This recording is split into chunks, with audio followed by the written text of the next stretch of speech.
the reason why I wanted to go recruiting is to give these kids a better life. That's if they want, like, a better life. That's if they're trying to leave, or something as simple as trying to serve their country, you know.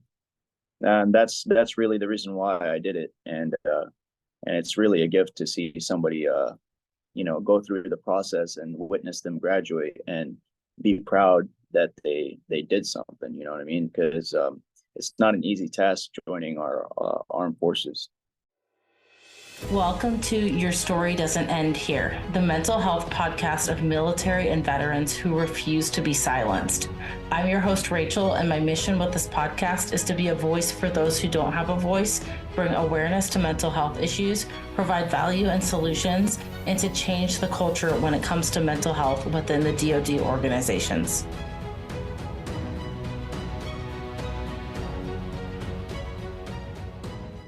Hey everyone, thank you so much for coming back for another episode of Your Story Doesn't End Here. Today's guest is our first recruiter that I'm aware of that we've had on the show. Petty Officer Decastro, also known as Rick, was born in San Diego, California, but was raised in Manila, Philippines. He came back to the United States in 1999, graduated class of 07 at Otay Ranch High School in Chula Vista, California. He then decided to join the U.S. Navy in search of independence and adventure, spent 6 months in school at Naval Air Station in Pensacola, Florida, before receiving the title of AO, or Aviation Ordnanceman, in 2008. His sea duty tours include his initial assignment to the mighty USS Palulu, I think I said that right, where he served as a Palulu. Yep, you corrected me. I've never served on a boat before, so I don't know like any other names. Anyway, where he served as a gun technician and security from 2008 to 2013. He served as a QAS observer overseeing all aircraft missile uploads at VAQ 129 from 2013 to 2016, served with VAQ 142 Grey Wolves as a QAS from 2016 to 2022. And during his time in each station, he was able to travel the world several times, which allowed him to experience different cultures. He got to experience and assist in humanitarian work in places such as Thailand, China, Vietnam, Guam, Philippines, and Singapore, helping build schools. His personal decorations include the Meritorious Unit Commendation Medal, Good Conduct Medals, Outstanding Volunteer Medal, as well as other individual unit humanitarian and campaign awards. And he has since been a talent scout recruiter at the Navy recruiting station in Oak Harbor, Washington, since September of 2022. Rick, thank you so much for being on the show today. Yeah, no problem, Rachel. Yeah, so I'd love to hear your story. I obviously just told your bio, and a lot of that encompasses your Navy background, but I want to hear your story from you, where you came from and what your experience in the Navy's been like so far. Okay. Well, first off, thanks for having me here. And secondly, to answer your question, I'm from San Diego, California. It says so in the bio, but I wasn't raised in your picture perfect family. My mom was in and out of prison for drugs, and my dad was just pretty much non-existent. So it was really up to my grandma, who sent me to the Philippines. And so my mom decided to clean up 10 years later, and she wanted to accept the responsibility of being a mother. So I flew back to America, right? But then again, she went back to prison. She wasn't completely clean. And then up until then, I lived with my grandma. And when I graduated high school, she offered me to go with her to Cebu, Philippines. And from there, she said she was going to pay for my college to become a nurse. And I was like, I don't want to do that. Like, I told my grandma, like, hey, you raised me pretty much all my life. Save your money, and I'll find a way to survive out here. And that's when I talked to a Navy recruiter in 2007, and the rest is history. That's awesome. Yeah, I think your story is relatable to a lot of people that came from a situation where they had to figure it out, right? And the Navy does offer that for a lot of people. It's, the opportunity to establish something. And so I'm curious if your background and what you went through is why you decided to go recruiting, or was it something else? Yeah, actually, the reason why I wanted to go recruiting is to give these kids a better life. That's if they want, like, a better life. That's if they're trying to leave, or something as simple as trying to serve their country, you know. And that's really the reason why I did it. And it's really a gift to see somebody go through the process and witness them graduate and be proud that they did something. You know what I mean? Because it's not an easy task joining our armed forces. Absolutely. So you have been a recruiter for the last couple months, and obviously the Navy's constantly changing. Yep. I read a lot of articles about the mental health piece and how there's a lot of people that either don't want to join the military because they hear about the conditions of the military, or it's people just straight up don't qualify anymore. Uh, Yep. do you ever get questions about that from people that are wanting to join the mental health aspect and how the climate is in the military? So, are you asking if people ever ask me how it's like in the military? Like, Yeah, if people specifically ask you about like that mental health piece, because I think there's conversations going on throughout the nation, probably throughout the world, honestly, about how, there's sexual assault that's rampant in the military, and, conversations about poor mental health in the military that can paint the picture of the military in a negative light and make people not want to join the military. And this is just stories that I've heard. So I'm curious if people ever come to you and ask you these questions about these very specific scenarios. well, I haven't had somebody ask me per se, but I've had somebody respond to my messages saying like, "Hey, I'm your local town recruiter. Have you ever thought about joining the armed forces?" And then boom, they give me their two piece like, "Oh, I don't want to join because it's mentally draining. It's they don't do anything about mental health. You know what I mean?" And to combat that, I tell my applicants all the time that the Navy, I think, in my opinion, has changed for the better, because I've been in since 2007, right? And now they've taken mental health a lot more serious, you know. And for those that think otherwise, like leadership positions that be like, you're not going to mental health today because we need you at work. You can get in a lot of trouble for that, for saying that. You know what I mean?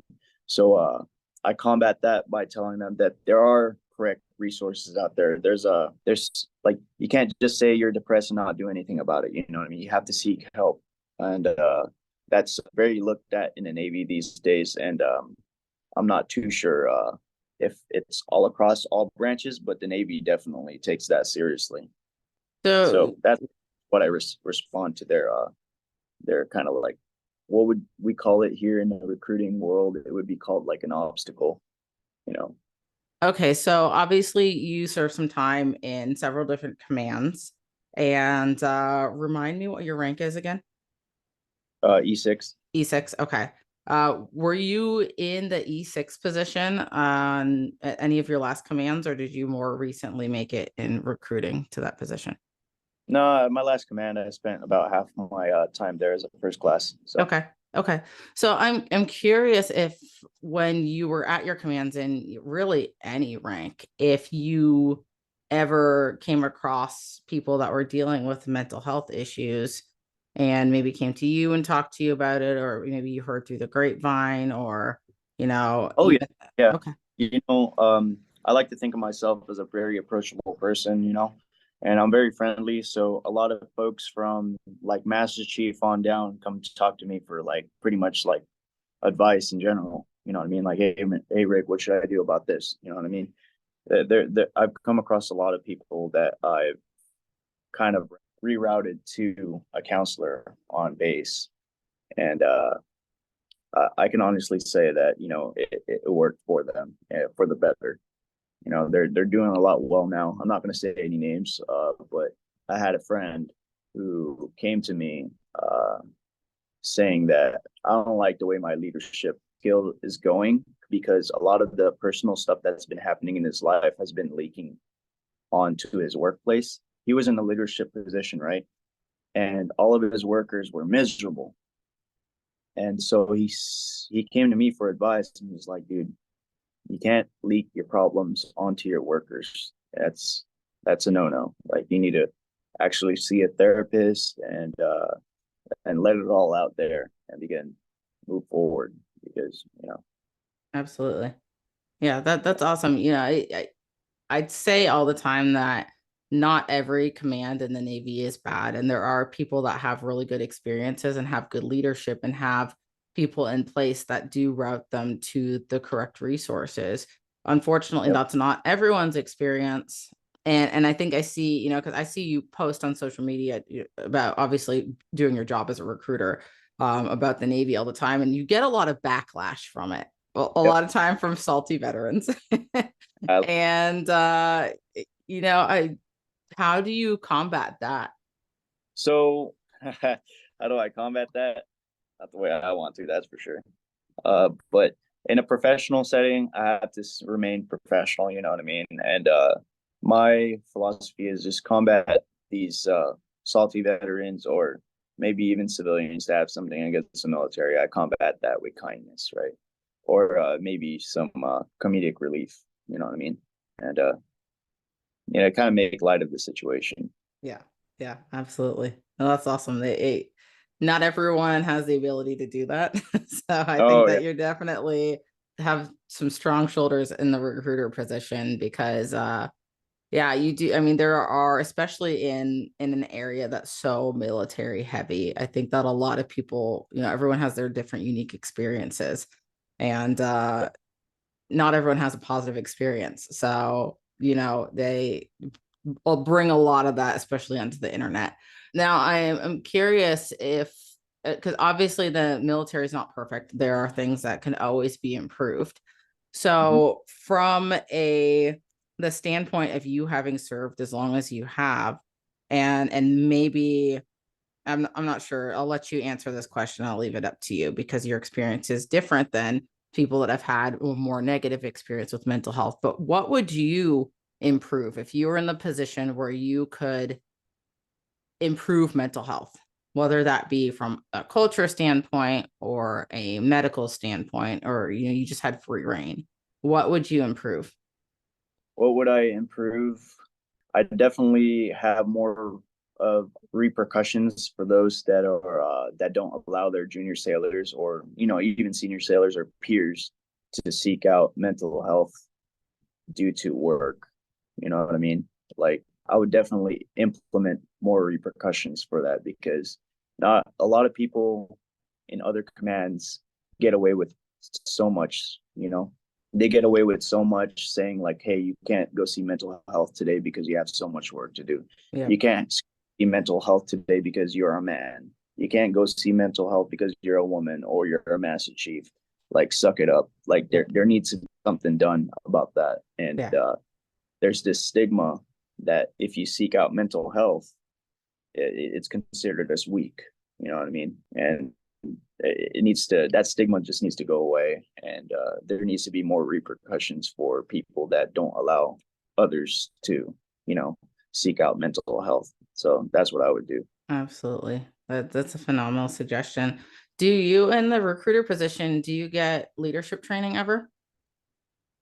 Yeah, so I'm actually an instructor myself for Sailor 360, and it's overall a class where you teach your peers or seniors or junior sailors how to be a well-rounded sailor, pretty much.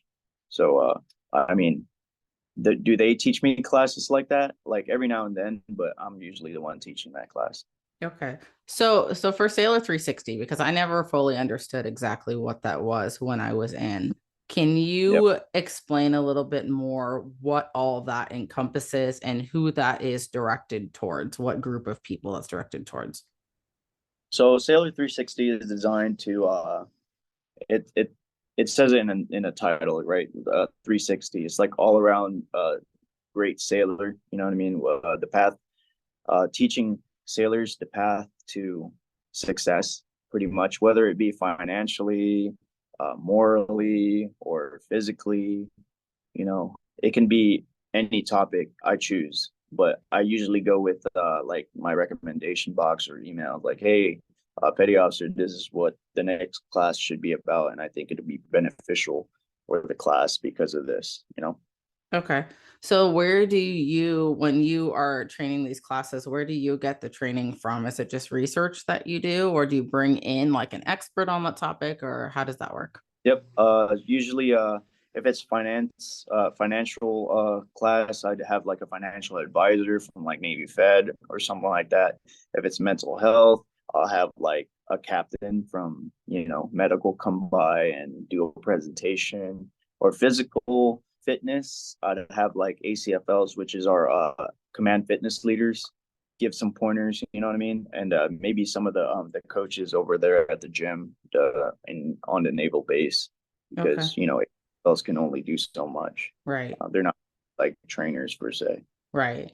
So I'm curious, if you are doing a training on leadership, who would you bring in? So if I was doing a training on leadership, I would definitely bring someone that like junior sailors are comfortable with talking, because you know I've met so many first classes and chiefs that are unapproachable.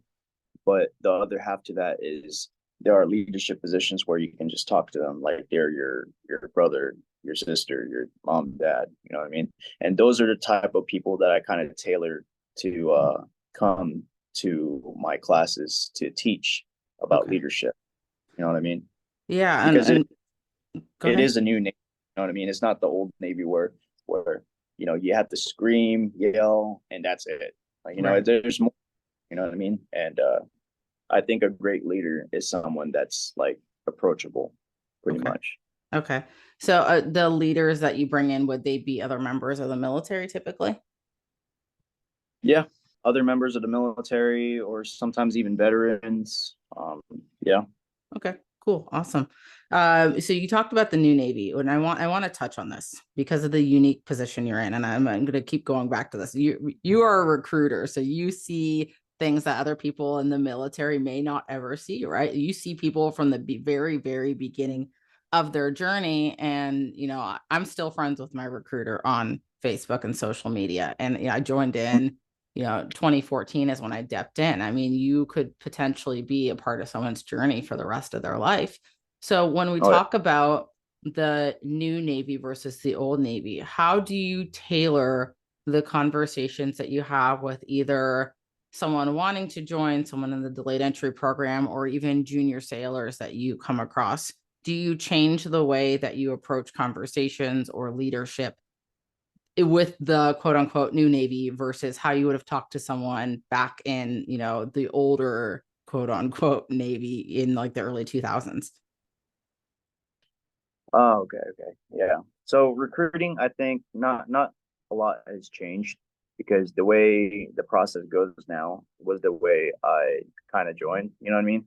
With professionalism, like at any given point, it's like no excuse for anybody to put their hands on each other. Like, you know what I mean? Like if you don't sign this, this is what's gonna happen to you. No, that doesn't happen. But just there are steps that we are taught to blueprint an applicant, you know, just to get to know them if they're physically, mentally, and morally fit for the Navy. Okay. Uh, but as for like the old and new Navy in terms of recruiting, I don't think there ever was, because um, what I'm kind of referring to is with the old and new Navy is for people that are already well established Right. in the Okay. Navy. Okay. So is there any personal development or skills that you work on outside of your job? So in your free time, do you work on or work to improve any personal skills that you have to make you better as a leader and as a recruiter? Oh yeah, you know, there's that saying like, you know, all work and no play leaves you sick or something like that. Like, there are ways to decompress after work, so you're not like always thinking about work, you know. And I feel like a good leader takes the time to decompress themselves, like with whether it be hobbies or, you know, working on your house or car, and that way you can come in the next day feeling refreshed and not like angry and toxic to your like junior sailors. Absolutely. What is Yeah. it? What's your craziest recruiting story? I gotta ask. Oh, it's my craziest recruiting story. Oh man. Uh, Nothing really out of the ordinary. Oh man. Man, there's this kid. I can't get in trouble for this, can No, just don't say names. I won't say names. I won't say names. But there was this kid. He was just like, I don't know. He was a troubled kid, you know, and he wanted to join the Navy to I don't forget what he said. He wanted to join the Navy to eliminate all military police. To eliminate them? Yeah, eliminate them. I was like, what do you mean by that? It's yeah, the police out in town and military police. I don't believe in that. I think it should just be abolished. And I was like, okay. And then I went on with the blueprinting sheet, and obviously this applicant was kind of like something was like mentally there. You know what I mean? There was already underlying issues there. Right. So the next part of the blueprinting steps would be to ask them what their everything that we talk about stays between me, you, and the Navy. And I asked them if they've taken any meds. You know what I mean? And that pretty much disqualifies the applicant if they take certain meds that the Navy doesn't allow prior to service.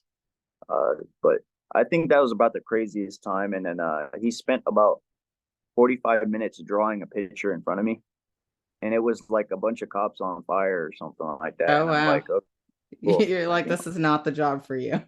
Yeah, this is not the job. So, whenever an applicant doesn't seem to want to leave, I just say like somewhere along the lines, like, hey, I forgot, like, I have an appointment here in about 10 minutes. I have to go. And so that pretty much, he was like, all right, have a good day, petty officer. And I was like, all right, have a good day. That's wild. But Yeah. he didn't leave the office without knowing that he was disqualified. So I had to like tell him, you know what I mean? Like, I see that you have this, this, and that. You're not qualified to join the Navy. So if you want the resources, I'll give it to you. But as of right now, you don't qualify. I'm sorry. But that's about the craziest story that I really have ran into. I mean, I see crazy stuff out in town all the time. It's Oak Harbor. Oh, yeah. Yeah, and Yeah. but like I don't know. There was just like when I was recruiting out in town, I'm sure there was like a naked lady like in front of Walmart or something like What? like That's wild. what the heck, Yeah. well, ain't nowhere for Yeah. this. I Excuse me. I'm sure you see, and I'm sure all recruiters see some crazy things because it's just, yeah. I mean, you never know who's going to walk through your door. But I'm curious, that blueprint you talked about, does that, or maybe it's designed to prevent there's that all-time saying that people say, my recruiter lied to me. People say it all Mhm. the time, right? There are obviously recruiters out there that do tell people like the wildest things. I mean, I've heard some crazy stuff that people have been told by recruiters in all branches, right? But then Yeah. also there's those recruiters that tell people to lie too, just so they can get numbers and quotas. Is that blueprint designed to eliminate that, or is the blueprint just designed to make it more of a streamlined process? Because I mean, obviously, you're always going to have your outliers that are in any position. So the blueprinting sheet is pretty self-explanatory. You go with the name, their phone number, their address, the medical portion. Do you take any meds, or have you ever broken a bone? Yada yada yada. And then, do you have any financial issues? Police record check. Have you ever been behind a police car? But the backside of that is trying to get to know them, right? Where you ask them like, hey, what family member do you live with? Where do you work? What do you do outside of work for recreational activities? Do you have any mutual acquaintances? Like, do you have any family that's ever served in the military or currently serving? And then after I ask that, right, and they answer all the questions, I kind of have to ask like, so what are your plans for the future, right? And they tell me their plans. Oh, my plan is to go to college, right? And the next question would be like, well, why can't you go to college now? You know what I mean? Like you don't have to like join the military to go to college. Like, what's stopping you? They're like, and they reply, well, I don't have any money. And that's when I kind of like tailored the Navy advantages and opportunities. Like, hey, you know, the Navy is a perfect opportunity for you. And because, we do provide free college. And while you're in service, you can take advantage of tuition assistance, which you don't even have to dip into your GI Bill, right? And then after that, they're like, oh, wow, cool. So I asked them, like, hey, how would it make you feel if, like, the Navy can give you free college and they give me their response. And after that, I pretty much asked them, like, hey, do you want to do this? Do you want to pull the trigger on this or what? I let them decide, like, do you want to join the world's greatest Navy? And if they're kind of like hesitant, I kind of like leave and go get coffee for a little bit. I'm just like, hey, just think about it for a sec. I'll go get coffee, I'll come back. And they usually come back. I usually come back and they answer with yes. Yeah, Yes, you're I right do. there by Starbucks, right? Yeah. Like the perfect coffee spot. Oh, Yeah. yeah. Yeah. Spent a lot of money. Oh, I'm sure. Yeah,